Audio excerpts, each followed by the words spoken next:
All right, guys, are you looking to add some cabinet lighting?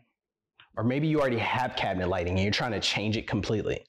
Or you got cables and wires hanging from those cabinet lights. Well, this is your video because we're changing all of that. We're gonna take the boring, old looking cabinet lights and turn them into these.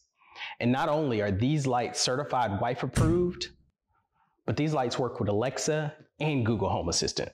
So let's jump into it.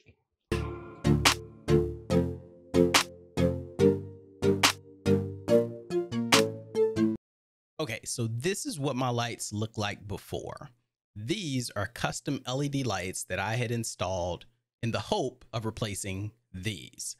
Now, these obviously were perfect for my wife. They were the right color, and then I installed these, and as you can see, these have a weird blue tint. So my wife really likes this color, but the problem is that these had a wire for each individual strip, which I hate. I hate wires. I hate things that are plugged in like this. Hate it. So what we're doing today is we're changing all of this. We are going to find the right lighting for my wife and no wires. Okay, so tools that I use for this job: wire strippers, additional wire. Now the COB strip just uses positive and negative wire, so I just went with a 16 gauge 2-string for wire. Heat shrink. Now with the heat shrink, it's not required. If you're doing something similar, you could just use electrical tape, but I went ahead and got one that has assorted sizes. For our cleanup, I bought assorted cable clips. These cable clips will be what I use to tuck away wires that are in the back of the cabinet. It just makes for a cleaner look, but again, it's absolutely not required. COB strip. Now this COB strip, I do have 2 of these. I have a gap that I need to shoot, so I'll be using 2. Connected to this COB strip will be my Wi-Fi controller. Now you don't have to use a Wi-Fi controller. They have other smart things you can connect to this, like motion sensors or other things. But for this project, I wanted to do a Wi-Fi controller. So this is connected to your smart app. And then this is connected to your 24-volt power supply. Now you could theoretically just use the power supply by itself with your COB strip. You could easily just plug this power supply into your COB strip and it would work just fine by itself. Now you could also, if you didn't want to deal with any of the soldering and things that I'm going to do, is take this end and plug that into a smart outlet and then just use the smart outlet to control your lights by turning them off and on. But for the sake of this project, I'll be actually soldering mine to the Wi-Fi controller, so that way I can control the lighting dimness to brightness. So I'll need my soldering iron and my heat gun. Now, the last thing you'll need is this DC connector. This is what we'll use to connect our COB strip to our Wi-Fi controller. Okay, so if you remember, I talked about having a gap that I would need to jump. This is that gap. Now, instead of running my wires through my cabinets up into the attic and across to this side and having to deal with additional power, what I actually decided to do is connect another Wi-Fi controller and COB strip on this side. All right, so the first thing that I wanted to do was test this split connection running from my Wi-Fi controller. As you can see, I've already prepped this one. I've already cut this down to length, and this will run on the left side of my vent hood. Now, with the exception of the wire being cut to length, this one is ready to go. So the other side will be connected as well to the Wi-Fi controller via solder and wire as well. This one will run under my cabinet on the right side of my vent hood. Now, both will be plugged into this Wi-Fi controller, red being for positive, black being for negative. That will also correspond with the positive and negative on this DC connector.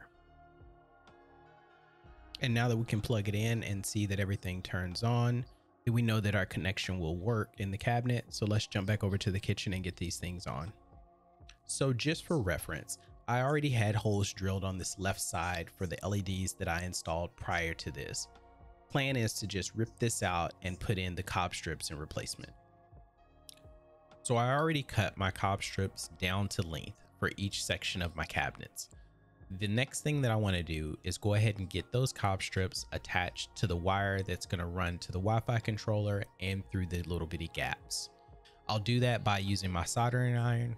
Now, I won't waste your time in trying to give you some kind of tutorial on using a soldering iron. There's tons of videos online for you to learn that. But I did attach solder to the positive and the negative of the COB strip. And then I also attached my red and black positive and negative cables to that COB strip. There's a few small spots that I wanted to attach a little bitty gap. So I'll use a smaller section of the wire and attach that to 2 sections of the COB strip as well. In addition to that, there's some bends that I wanted to make that easily I could have used like a corner connection piece, but instead I went ahead, since I had my soldering iron out, and used that as well. Now, once you're done, you want to make sure that you wrap this in electrical tape or heat shrink. I chose heat shrink, but also when you're doing your heat shrink on these, make sure you peel back the blue sticky tape.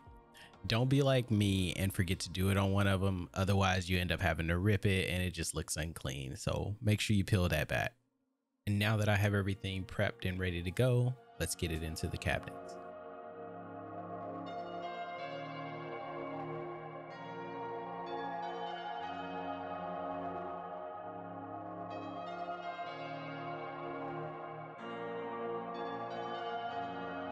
Now we have cable management done on the left side of the cabinet.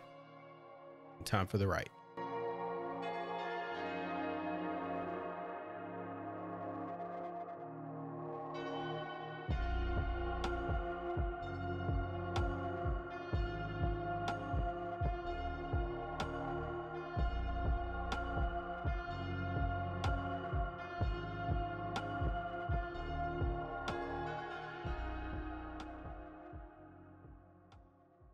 One thing to note is that when I got to this point, I actually discovered that once I tried to connect 2 of my positive wires into the Wi-Fi controller, they were actually too fat.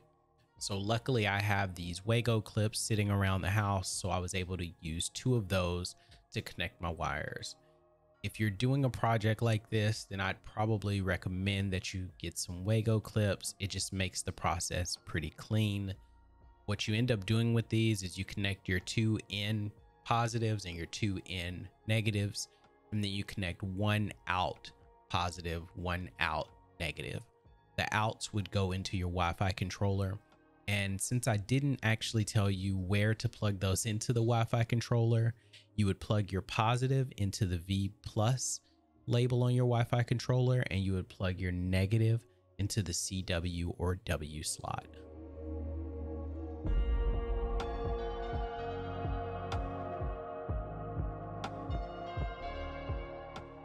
So after measuring my channels for the right side of the cabinet, I took them out to my miter saw to cut them down to size.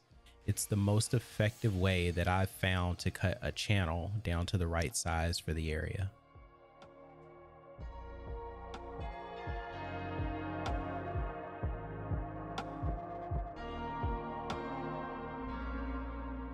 Now, in keeping with the theme of keeping my wires hidden and tucked away, I've cut 2 holes in the top part of this cabinet and then the bottom part of this cabinet. The plan is to run the wires through the hole and then along this ridge to hide them. After that, everything else is just rinse and repeat, the same that we did on the left side of the cabinet. Now, if you stuck with me this long, don't forget to hit the subscribe button and the bell notification on the side to stay up to date as I release new videos. Also, connecting this to the Tuya Smart app and Alexa was as simple as plugging everything in and scanning for new devices, and then your Wi-Fi controllers were found.